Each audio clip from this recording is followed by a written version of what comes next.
Reading scores among U.S. students have largely failed to make a full recovery since the pandemic. Here in Wisconsin, less than 40% of students scored proficient reading for the 2024-23 school year. But there's a bright spot that American public school systems can look to as an example on how to improve that reality. Our own Jake Force has more. Jake?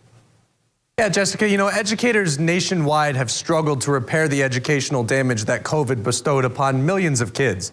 But there might be some answers found in schools run not by charters or traditional school departments, but by the Departments of Defense, or in other words, schools on U.S. military bases. Today I talked with an expert from an organization called United Through Reading to learn more. The best way for a child to become a reader is to read with their parents, to see their parents read on their own, and to mimic that behavior. Samantha Hagen-Lingad has worked for United Through Reading for over 9 years. The nonprofit organization works with military families to emphasize the importance of parents reading to their kids and the educational impact it can have.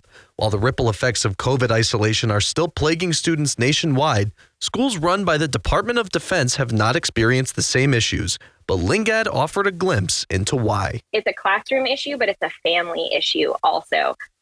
Reading starts at home, and reading should start at a very young age. So that's why we emphasize that reading routine every day. Lingad said that simply having access to books is the most crucial part of reading development, adding that much of her job revolves around providing adequate reading resources to families. Because the number of books that a child has access to is directly proportional to their reading scores and how they do academically. Low reading scores also affect students of color disproportionately to white students. Lingad said proper representation within the subject matter is crucial, and that all it takes for a kid is that one special book. If you see yourself reflected in a book as a 5, 6, 7, 8, 9, 10-year-old, you're going to pick up that book and you're going to read it. And it might speak to you in a way that another book couldn't. And maybe that's the book that, gets you off and reading every day.